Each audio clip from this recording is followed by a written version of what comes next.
Hello दोस्तों, स्वागत है आपका द विजन क्लासेस में। हम आज से एनसीईआरटी क्लास 10th मैथमेटिक्स की एक 35 डेज चैलेंज सीरीज स्टार्ट करने जा रहे हैं, जिसमें हम आपकी बोर्ड एग्ज़ाम की तैयारी को बेहतर बनाने के लिए आपकी बहुत मदद करेंगे। यह सीरीज़ उन बच्चों को भी बहुत मदद करेगी जो मैथमेटिक्स में बहुत कमज़ोर माने जाते हैं, जिन्हें लगता है कि हमें मैथमेटिक्स समझ में नहीं आता है। ठीक है, तो उन बच्चों को भी ये बोर्ड एग्ज़ाम में 70+ मार्क्स स्कोर करने की में बहुत हेल्प करेगी। अतः आप चैनल को सब्सक्राइब करें तथा बेल आइकन को प्रेस करके रखें ताकि आपकी तैयारी बेहतर और बेहतर हो सके। तो चलिए शुरू करते हैं। आज है डे 1। हम पहले चैप्टर के सभी इम्पोर्टेंट एक्सरसाइज और टॉपिक्स को कवर करेंगे। तो अगर आप हमारे जैसा फॉलो करेंगे, जैसा हम कर रहे हैं वैसा ही फॉलो करेंगे, तो यकीन मानिए आपको 80% मार्क्स लाने से कोई भी नहीं रोक सकता है। तो चलिए स्टार्ट करते हैं। पहला क्वेश्चन है पहली एक्सरसाइज का, निम्न संख्याओं का एचसीएफ ज्ञात करने के लिए यूक्लिड विभाजन एल्गोरिथम का प्रयोग करें। तो यूक्लिड द्वारा एक विभाजन एल्गोरिथम दिया था जिससे हमको डिवीज़न करने में थोड़ी सी आसानी हो गई थी बड़ी बड़ी संख्याओं को। तो उसको हम सीखेंगे आज कैसे उसको करते हैं और किस तरह से हमने एग्जामिनेशन में करना है। ठीक है, तो क्वेश्चन नंबर है पहला दिया हुआ 135 और 225 को हमने इनका क्या निकालना है, एचसीएफ निकालना है। क्या निकालना है इनका? एचसीएफ निकालना है। एचसीएफ हम सबको पता होना चाहिए कि एचसीएफ होता है हाईएस्ट कॉमन फैक्टर। क्या होता है? Highest common factor. ओके, ऐसी बड़ी से बड़ी संख्या जो इन दोनों संख्याओं को भाग कर सके। ओके, तो चलिए हम आज इन दोनों संख्याओं का एचसीएफ ज्ञात करेंगे यूक्लिड विभाजन एल्गोरिथम द्वारा। तो हम हल करते हैं। हम जानते हैं इन दो में से बड़ा कौन सा है? 235 225 135 से बड़ा है।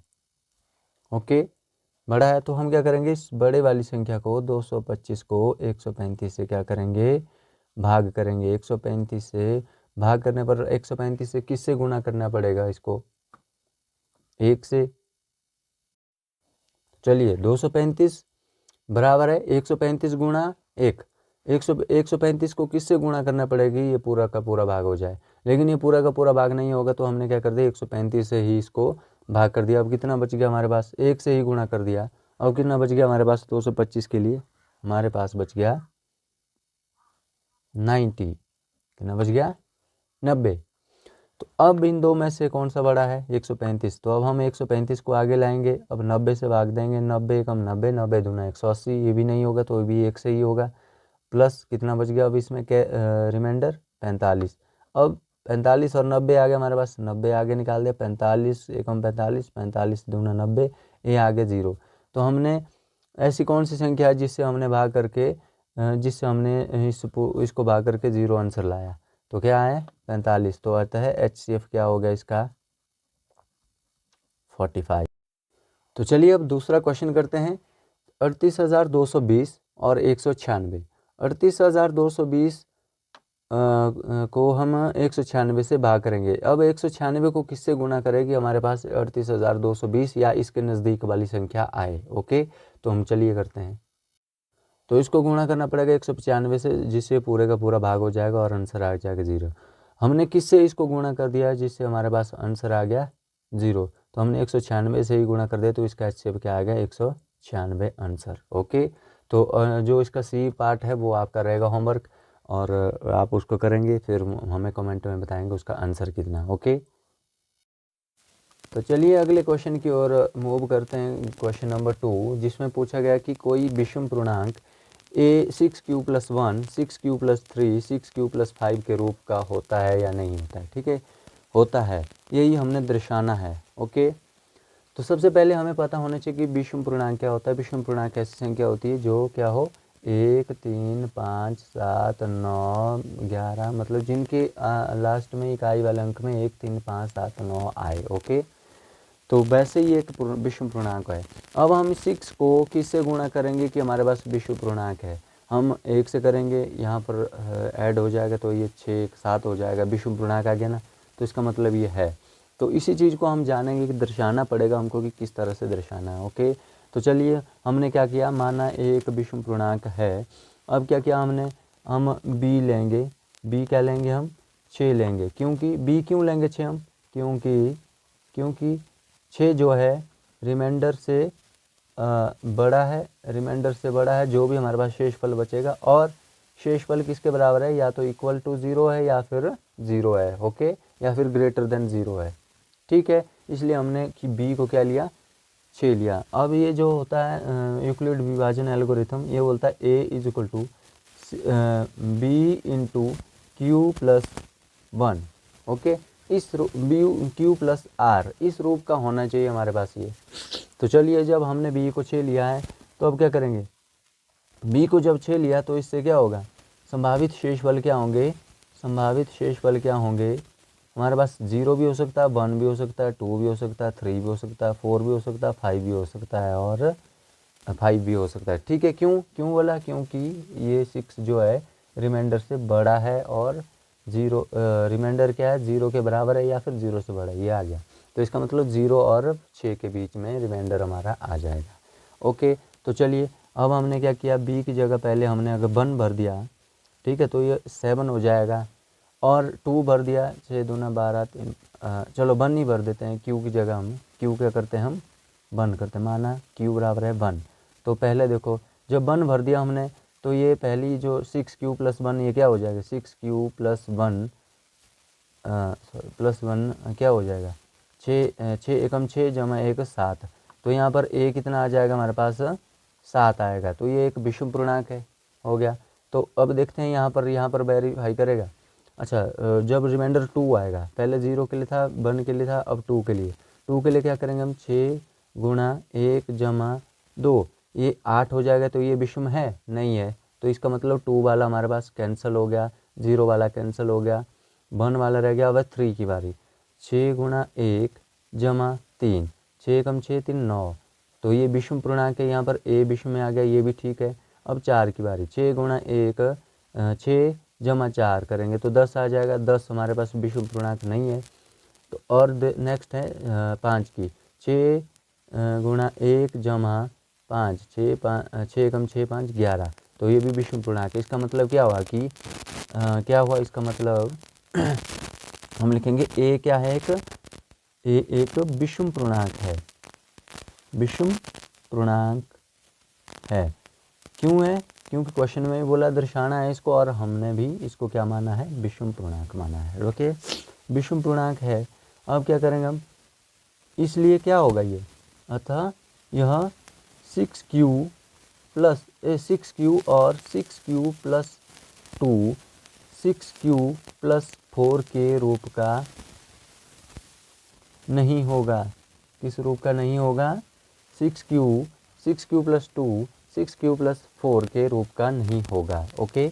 जब इस रूप का नहीं हुआ तो अब क्या बच गया हमारे पास, अतः इसका मतलब क्या, अर्थात ये 6q प्लस 1 और 6q प्लस 3 6q प्लस 5 के रूप का होगा, है ना।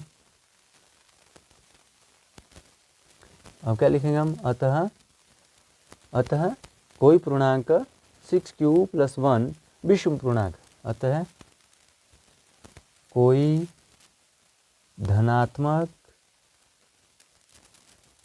विषम पूर्णांक 6q plus 1 6q plus 3 6q plus 5 के रूप का होता है, ओके, ठीक है। ये विभाजन पर ही पूरी जो एक्सरसाइज है ये डिपेंड थी। इसमें जो मेन जो टॉपिक्स थे, क्वेश्चन थे, वो क्वेश्चन नंबर 1 और 2 ही है।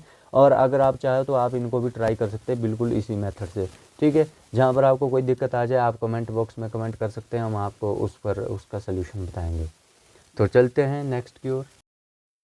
तो नेक्स्ट एक्सरसाइज है 1.2, ठीक है। एक्सरसाइज 1.2 में क्या करेंगे हम, पहला क्वेश्चन है इसका, अभाज्य गुणनखंडों का गुणनफल। अभाज्य गुणनखंड क्या होते हैं, ऐसे गुणनखंड जो मतलब इसके इस संख्या के हमने ऐसे गुणनखंड करने हैं छोटे से छोटे जो अभाज्य हो आपस में, ठीक है, उनके गुणनफल के रूप में फिर लिखना है इसी संख्या को। तो हम क्या करेंगे, पहला 140 दिया हमको, इसको हम अभाज्य गुणनखंड करेंगे जो हम छोटी क्लासों से करते आ रहे हैं, ठीक है। 35 दूना 70, ये अब हम बार बार बताने की ज़रूरत नहीं होनी चाहिए। 7 5 35। तो इसके क्या बन गया अभाज्य गुणनखंड, 140 के अभाज्य गुणनखंड बन गए 2 गुना 5 गुना 7। ठीक है, अब यहाँ पर 2 की शक्ति 2 है, 2 बार गुना और तो 2 की शक्ति 2 गुना 5 गुना 7, ये हो गया। नेक्स्ट है 156 156, इसको भी करेंगे हम 2 से, 7 दूने 14, 8 दूने 16, 8 दूने 16, हाँ बिल्कुल, 3 दूने 6, 1 9 दूना 18। ठीक है, 3 13 3 39, 13 से भाग करेंगे तो 1 आ जाएगा। तो इसके 156 के अभाज्य गुणनखंड क्या क्या हुए, 2 गुना 3 गुना 13। ओके, 2 की शक्ति यहाँ भी 2 है, तो 2 गुना 3 गुना 13 करेंगे हम। अब नेक्स्ट है 3825, 3825, इसको भी गुना करेंगे हम, देखते हैं, 5 2 7, 8 15 3 18, हाँ बिल्कुल 3 से भाग होगा, 3 एकम 3, 3 दूने 6, 2 बज के कैरी 21 हो गए, 22 हो गए, 7 यहाँ 21, 1 कैरी 5 यहाँ 15, ये भी 3 से जाएगा, 4 दूने 12, 4 3 12, 2 3 6, 2 बज गए, 1 बज गया, 5 3 15। ठीक है, अब ये 5 से जाएगा, 5 8 5 40, 2 5 25। ओके, ये 5 से 17 बन 85, सॉरी 1। तो ये इसके अभाज्य गुणनखंड क्या हो गए, 3825 के 3 into 3 into 5 into 5 into 17। Okay, तो 3 की शक्ति 2 गुना 5 की शक्ति 2 गुना 17, ये हो गया हमारे पास। जो इसका क्वेश्चन पार्ट 4 और पार्ट 5 क्या रहेगा आपका होमवर्क। अगर कोई दिक्कत आए तो हमें कमेंट बॉक्स में कमेंट ज़रूर करना। ठीक है, तो नेक्स्ट करते हैं हम क्वेश्चन नंबर 2 की ओर, जिसका दिया है HCF और LCM हमने फाइंड करना है, और साथ में दर्शाना हमने कि LCM गुणा HCF किसके बराबर होता है, A गुणा B के बराबर होता है। ठीक है, ये हमें पता होना चाहिए। तो हम अब इसको करते हैं, कैसे करेंगे। तो पहला क्वेश्चन दिया हमारे पास 26 और 91, 26 और 91। ठीक है, 26 और 91 को कैसे करेंगे हम, 26 के अभाज्य गुणनखंड लिखेंगे, बिल्कुल उस मेथड की तरह जो हमने अभी अभी क्वेश्चन नंबर 1 में किया। अब इतना लॉन्ग करने की ज़रूरत नहीं है, तो हम क्या करेंगे, इसको शॉर्ट।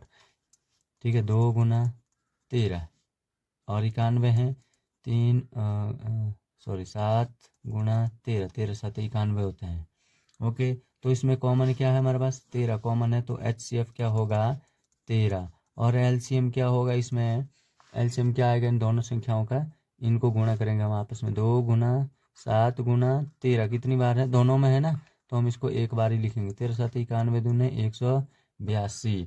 ओके, तो अब हमने क्या करना है, ये भी जांच करनी कि LCM और HCF इन दोनों संख्याओं के बराबर होता है या नहीं। हम क्या करेंगे, जांच, क्या करेंगे हम, जांच। HCF गुना LCM किसके बराबर होना चाहिए हमारे पास, A गुना B के बराबर होना चाहिए।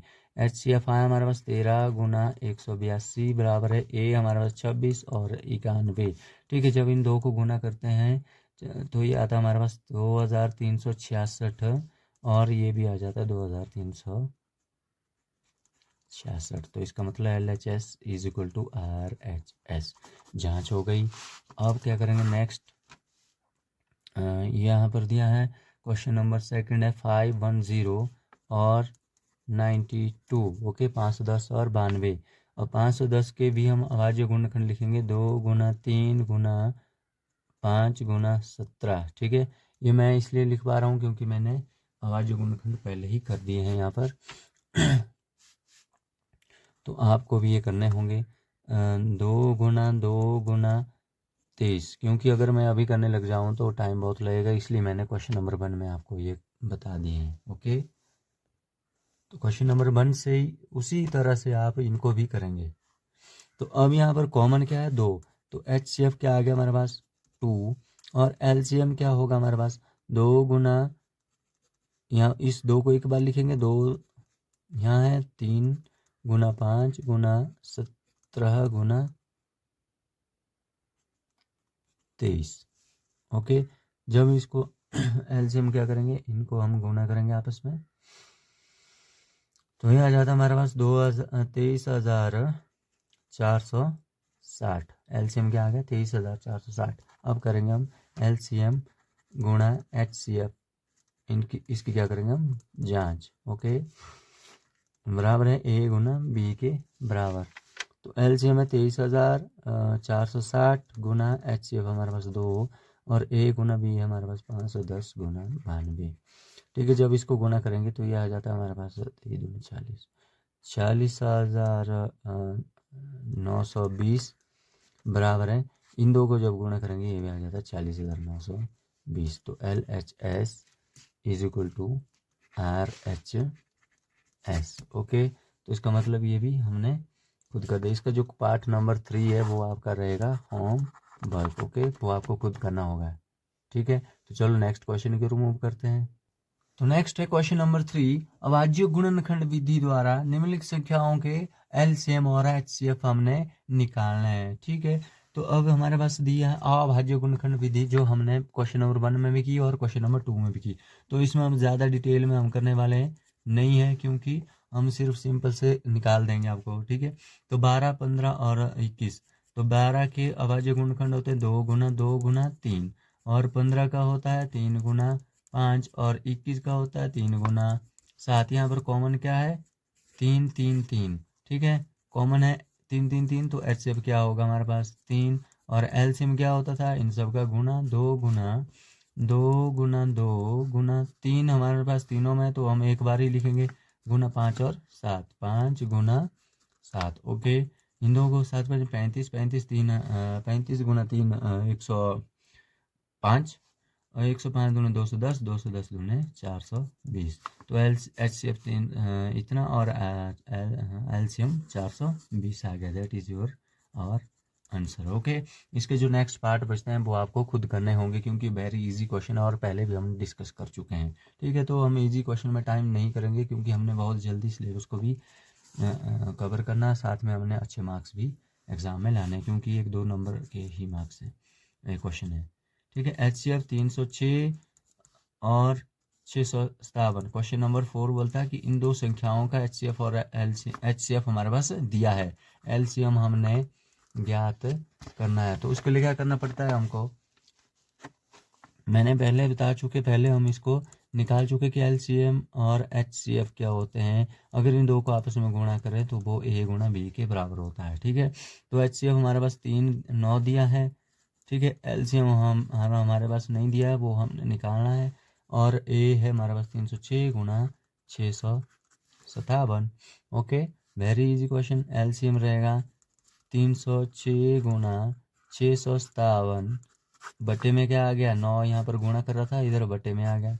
ठीक है, 7 9 63, 2 बच गए 27 हो गए, 9 3 27, तो ये हो गया 306 गुना 7 73। ठीक है, जब इन दो को गुना करेंगे तो हमारे पास आंसर आ जाएगा 22,338, जो कि हमारे पास क्या है आंसर। ओके, नेक्स्ट क्वेश्चन हम नेक्स्ट वीडियो में पढ़ेंगे। ठीक है, इसी तरह से आपने इसके अगले भाग करना है, और बाकी हम question number 3 chapter number 1.3 next video में पढ़ेंगे। तो तब तक बने रहिए और रिवाइज करिए। अगर कोई कमेंट दिक्कत आ रही है तो उसमें हमें कमेंट ज़रूर करें, ताकि हम उस प्रॉब्लम को आपकी सॉल्व कर सकें। Thank you.